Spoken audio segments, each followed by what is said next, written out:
I just got back from the annual UN Climate Summit. Changes location every year. This year it was in Brazil. I don't know if anyone who's not a climate nerd even heard that this happened, so I made your PowerPoint. We're gonna start with the hot goss, the drama, the good stuff that happened, the number one most exciting announcement, in my nerd opinion, and where progress fell short and what still needs to happen. Brazil got in trouble with the UN because the logistics this year were so insane. Honestly, it was kind of hilarious because like what better way to make climate negotiators feel the effect of climate change than to put them in a facility in the middle of the Amazon rainforest with no air conditioning. It was 10 a.m. and we were literally sweating buckets. It's so hot here. And then the facility caught on fire.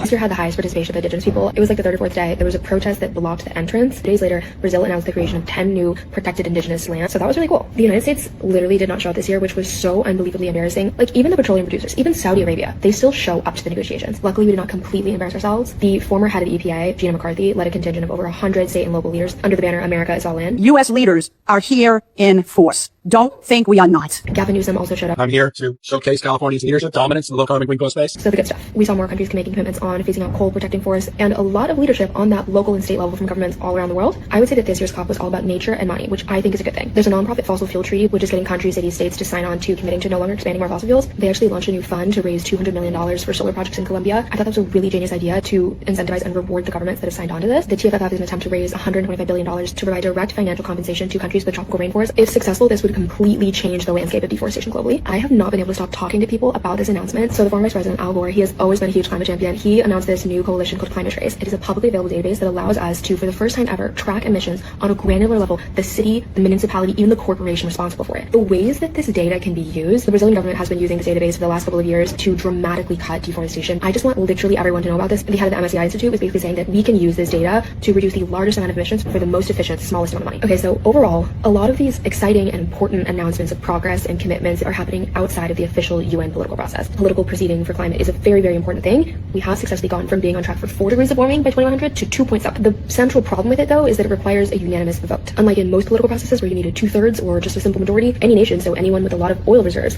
can veto the entire process for any reason. We need $1.3 trillion in financing going from developed to developing countries. Over here, emissions are still going up, and so we are still on track for a lot of warming and therefore a lot of human suffering. We need to remember this is not about saving the planet. This is about saving ourselves. China is a really interesting watch this space. The United States is still the largest historic emitter, but China is the current largest emitter of greenhouse gases. But they're also now the largest exporter of clean energy to other countries. With the United States pulling back out of any sort of international climate accords, we could see a faster transition for the entire rest of the world if China continues to tap into that space. I do think it's a good thing that we're finally starting to think of this as an economic and a financial thing rather than like a moral thing, because it really is. The cost of inaction in terms of literal trillions of dollars in loss is landing, but the opportunity that lies in making a ton of money, not to mention making the world safer and cleaner and better for us all to live in, has never been more clear.